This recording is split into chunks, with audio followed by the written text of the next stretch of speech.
Hey guys, what is up? It is No Help, and welcome back to another video. Today, if you guys like the video, make sure to smash the like button. Today, I'm going to be talking about if RuneScape is worth playing in 2022. It's a brand new year, and I want to discuss if this game is worth playing or even worth starting at this point in 2022. So today, I'm going to be talking about tons of different things that pretty much all of the MMOs have and compare them to what RuneScape has. Starting off with the low-level game, my opinions and thoughts have actually changed since the last time I talked about something like this. Usually with a game, at the start, it kind of teaches you everything you need to know on how to play the game, and you're pretty much like a master of the game in a nutshell by the end of the tutorial. Just other random games I'm thinking, they'll go ahead and tell you basically what Slayer is. They'll say go kill X amount of creatures, come back, and that's like a quest in that game. But this game, everything is kind of different, and there's so many different things now that actually help you at the start of the low-level game. For instance, questing, RuneScape has one of the best quests in all of the MMO. Every single quest that you go through along this list takes you through a journey, and you actually meet tons of people. You actually feel like you're helping people, and there's just so many different ones. And they're not like the regular kill X amount of creatures kind of quests. They're actually full-on storylines that you go through, help people, meet people, and you get to explore different parts of the game and unlock new parts of the game, and then you have these unlocks forever, and it's really cool. So the questing for sure is amazing in RuneScape, and I always thought that they're so in-depth that for new players that want to get into this game, the quests are too difficult and you pretty much need to look up a guide on how to do the quests. But with RuneLite, they actually made this thing right here. I'm gonna go ahead and show you guys it right here. It's a little plugin called Quest Helper, and basically all you need to do is go, say I want to go ahead and do below Ice Mountain right here. I go to type in below Ice Mountain right here, and it tells you that I need 16 quest points. It tells me all the items that I need, and then it will, you know, go through, show you the rewards. And if I click starting off right now, as you can see, there's an arrow on my mini map. So if I go ahead and open this up, it will go ahead and tell me where I need to go. So if I just scroll over to where this quest start is, it will show me that I go ahead and talk to the guy right here. And once you finish that, it will tell you everything step by step. So it makes it very great for the new players to actually get into this game with the Quest Helper. And overall, like when I was first talking about this in the past, I thought that the quests were too difficult for new players to even start out with, but that has definitely changed, and this Quest Helper plugin just makes the overall start of the game a lot easier. And to prove that this is a thing, a lot of my friends that wanted to get into this game because we all like it so much, they would just get in and they wouldn't have any idea on what to do, especially with quests, and they didn't want to look up a guide on how to do a quest because they weren't really into the game that much. With this Quest Helper plugin, I see my friends that barely know anything about the game completing these quests, and overall it just makes them fall in love with the game so much because the quests are so in-depth and they really make this game pop and shine compared to other MMOs. The one thing I'm going to talk about as well is grinding. I know most MMOs are kind of a grindy type game, and RuneScape is definitely one of those games, and pretty much every single skill in the game takes hundreds of hours to max, and people will not end up maxing. 99% of people will not end up getting to the max level, and that is okay. I know with most other MMOs, majority of the people finish all of the storylines and end up maxing their account, but with something like RuneScape, it is very different. You kind of go at your own pace, and you can kind of do whatever you want whenever you want. You don't have to train certain skills, you don't have to do certain quests, and it makes the freedom of this game so enjoyable and so nice to do. If you want to go train mining, you can go train mining. If you want to train your thieving skill, you can go train thieving. If you want to go do a quest, you can go do a quest. There's no order in which you have to do things at all. And this has made certain people make these crazy account builds that probably Jagex didn't even think were possible. You can make accounts for PvP, you can make accounts for PvM, and there's tons of different game modes as well. There's the standard regular account where you can have no restrictions at all. You can go ahead and use the Grand Exchange, which is like a trading system where you can trade items with each other. This way is a good way to start off and kind of learn everything about the game, and you can build your account this way, and it's probably the easiest game mode too, because if you need something for like a quest or if you need it to train something, you can just go to the Grand Exchange and buy it, and it's very, very nice.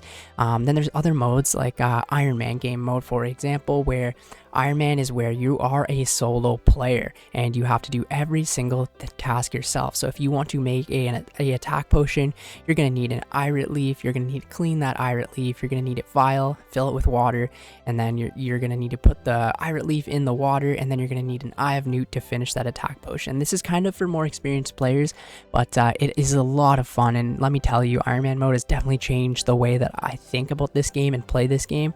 And if you played RuneScape back in the day and you still have some knowledge on it, you should totally check out Ironman mode, because it will actually make you fall completely in love with the game again.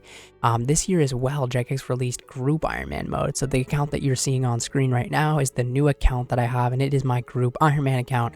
So basically, me and my 3 friends are in a group together, and we can share the same bank, and it's really cool because, for example, if my friend Dylan goes ahead and gets 99 thieving, he can supply us with seeds and supply us with money. Go ahead and put it in the group storage. I could never have touched thieving in my life and just have all this money that he got from pickpocketing the guards and stuff like that. It's a really cool concept. You can kind of help each other as well. And if you and your friends are getting back into the game, you could start out as group Ironman together, and it is a lot of fun. Let me tell you, it is probably the most fun that I've had on this game pretty much since I started the regular Ironman mode. It just teaches you so much, and it's really cool to collaborate with friends and go on bossing and do all that kind of stuff together. Even you can go ahead and do quests with your friends and stuff like that and help each other out with the items. Very, very cool. As for the economy of the game, it's amazing. There is so many items in this game. You can, be a mercher. You can go ahead and store items and make money through merching and stuff like that.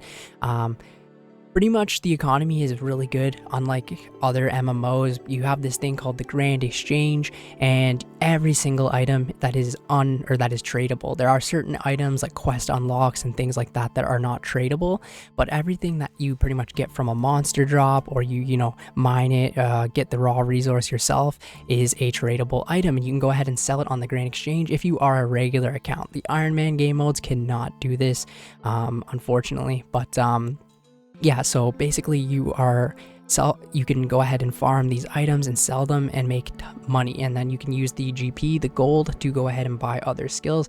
The game has a really, really big economy. So much gold is coming into the game every day, and they're doing the best thing that they can to actually get the gold out of the game so that your items are still worth value. So what they added is a tax on the Grand Exchange. So whenever you buy something, you will be taxed 1%, and this is actually making so much gold go out of the game, which is a really good thing, honestly, because then it keeps the amount of gold in the game proper, and your items are still worth as much as they are. If we didn't have something like the tax, basically your items over time would just go down and down and down and down, because there'd be so much gold and so much items in the game that there wouldn't be enough supply and demand, all this type of stuff. But yeah, the economy for this game is really good, very healthy and very strong, and I highly recommend if you want to get into a game where you're really big into the economy and merching and flipping, this is a really good game for you to get into for that. Next, I'm going to be talking about PvP.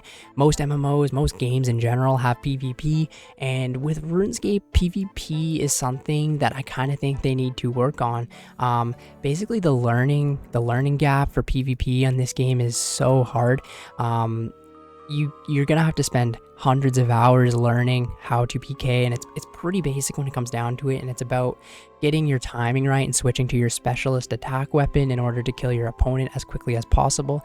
There is other ways of PvP. You can do hybriding, where you use all 3 of the combat styles, and this can be a lot of fun, but then again, it takes a long time to learn how to do this properly, and the people that PK on this game are so advanced that it's gonna take you so many deaths in order to kind of learn. But there are other things you can do. You can go ahead and build a 1 defense pier, where you train all of your other combat stats but leave your defense level at 1. This way you're a lower combat level and you can hit higher. I've played a couple of piers in the past, and they are a lot of fun. You do hit pretty high, and there's tons of different types of account builds you can do for PvP.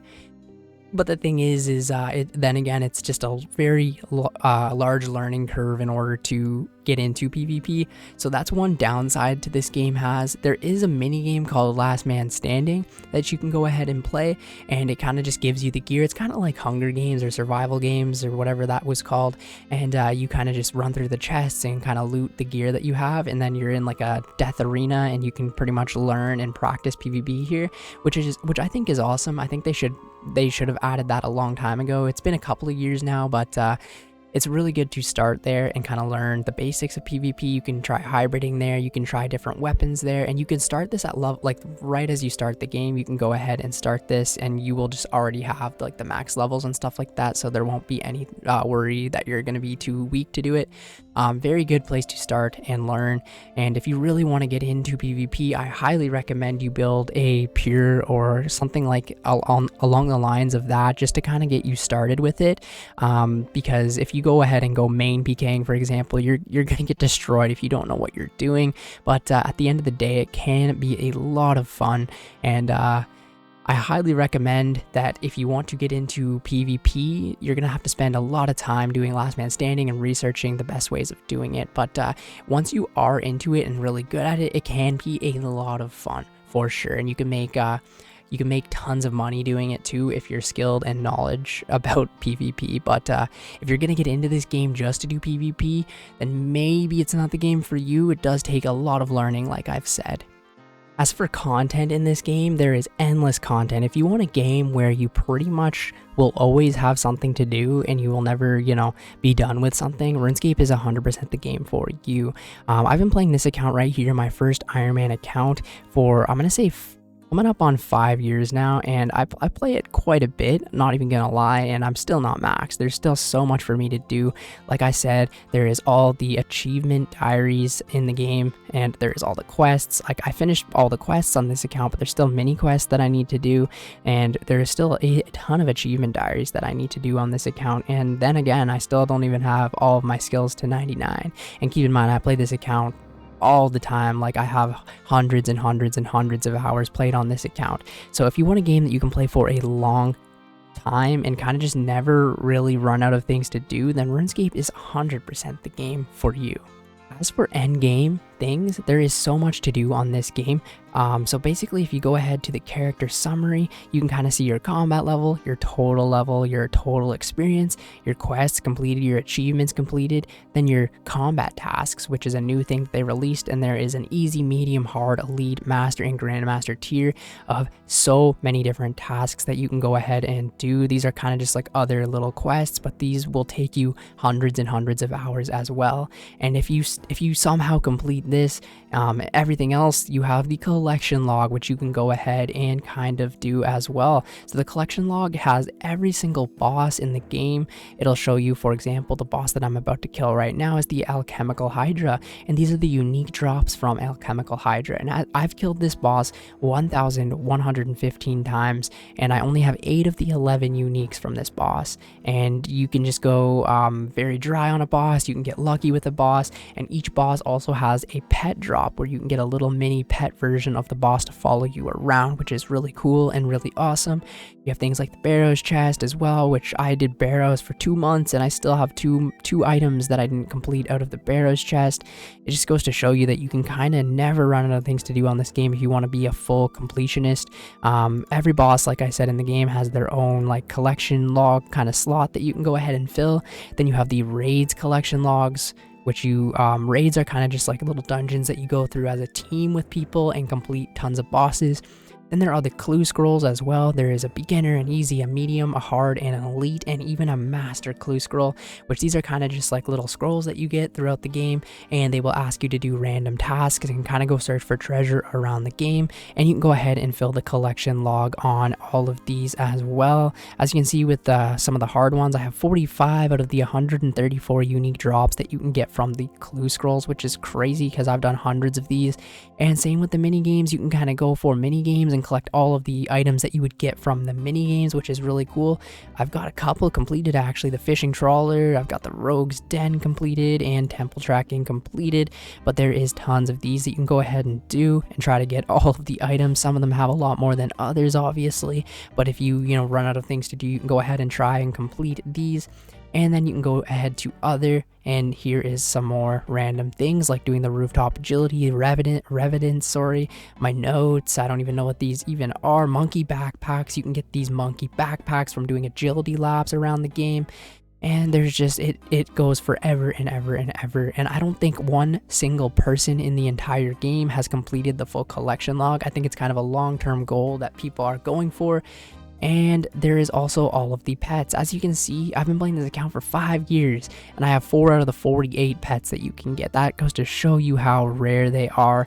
And I don't think anyone has every pet in the game. I could be wrong, but yeah, if you can go ahead and get all of the 48 pets in the game, that would be amazing. I know tons of people just play this game for years and years, just pet hunting.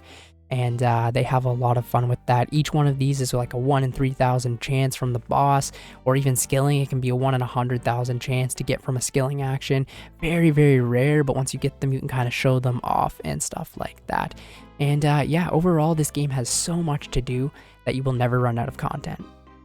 Now, as for PvM, it kind of is like a ladder. You can start with the slower bosses, the more weaker bosses in the game, and eventually move on to the big bosses. Some of the bosses are locked behind Slayer levels, which Slayer is the regular kind of skill that is a point, or like you go ahead and get X amount to kill. They made every MMO into one skill in this game, so that is awesome. And basically with Slayer, you can unlock all different types of creatures to go ahead and kill, and eventually kill bosses with Slayer as well. Bosses is where you make the majority of the money, and it's mostly at the higher end level of Slayer. So the last thing that you unlock with Slayer is Hydras. There is other bosses that you can do outside of Slayer too, like the God Wars dungeon they just released next. There is tons of bosses like Zalra and Vorkat that you can do ahead as well and make tons of money here. But I'm gonna go ahead and show you kind of right now what you would look like. Like with bossing, it takes a long time to learn each boss. Every single boss in the game has different types of mechanics that you can do, and you're going to want to take different types of gear and have different knowledge in order to kill each of the bosses kind of like efficiently. But once you kind of learn a boss, it is very easy. Now there are things that are hard like the Inferno, which I myself will never even be able to do. There's stuff like the Inferno that you would take a year of practicing even to just get one kill. That's how crazy things like the Inferno are. But just the regular PvM is a lot of fun. It takes a lot of knowledge to learn and stuff like that, but once you actually do end up learning it, it can be a lot of fun, super profitable as well, and you always have that rare chance of getting something like that's worth a lot of money, or you have the chance of getting a pet which can, change how you play the game. If you get like a drop that's worth like 100 million GP, you could go spend that on other skills and resources to help your account. And it's just always fun to do bosses on this game. They're very simple, but at the same time you kind of need to know a lot of different mechanics, and it makes it very fun and very, very rewarding to go ahead and kill these Slayer bosses. So honestly, with PvM on this game, I'm gonna rate it really high. This game has incredible PvM, and they consistently add more PvM to the game, and different raids and different weapons that you can go ahead and use, and armor to make your PvMing even better and more fun.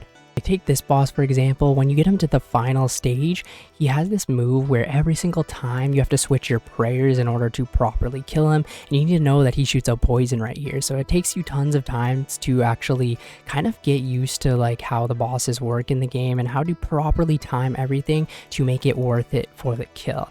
And I just think that's super unique about this game, that it seems so simple, but at the same time there is a lot of depth to it and knowledge that you'll need to do in order. And when you play this game long term, you get to realize and have fun, and you can only go up. So like once you make the same mistake, you'll probably never do it again, you know what I mean? And you can always mess up too, and that's the beauty of this game, that as you can see, we just got the kill there, and we made a ton of money just from one single kill of this boss. So yeah, bossing, PvM, 10 out of 10, even 11 out of 10 for this game. It's just so good.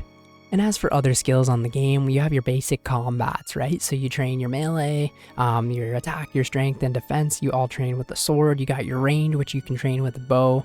You got your prayer. Now this is an interesting skill where you kind of bury bones and sacrifice bones in order to get prayer.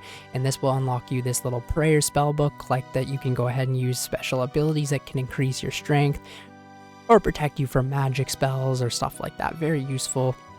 And you have things like magic where you have this little book right here where you have 4 different spell books that you can actually switch through, and these have different enchantments you can do or different spells you can cast, or even some spells to teleport you around the game, which is super useful.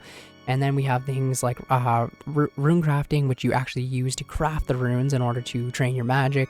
And you have construction. You can build this house right here, which is one of the most useful things in the entire game, which you can go ahead and store your pets in, make an altar to switch your spell books, have a jewelry box to get around the game, have portals, have spirit trees, and overall construction is just a really good skill.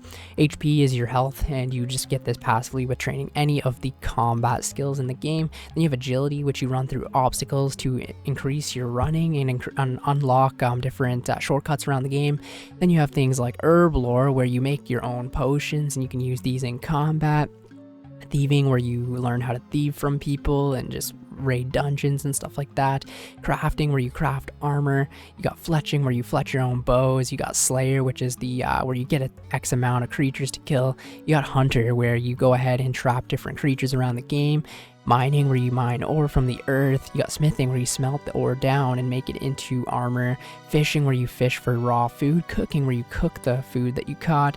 Fire making, where you burn logs. Woodcutting, where you chop the trees in order to get logs. And farming, you go ahead and plant different seeds and stuff around the game in order to harvest. This game has so much to offer. I highly recommend you give it a chance. Play it for a month. Give it a week to a month. A week to start your questing out, and give it a month and try and experience every single skill in the game, and I promise you, you will fall in love with the game. And if not, then go ahead and play another game. But I think you should honestly give RuneScape a chance in 2022. This year they're making a lot of different updates and stuff like that as well, and if you can get over the graphics, then you're going to have a lot of fun with this game, and you're going to probably play it for years to come. Anyways, if you guys like the video, smash the like button. Thank you so much for watching. If you watched the whole video, go ahead and comment agility. Thank you so much, and I'll see you in the next one.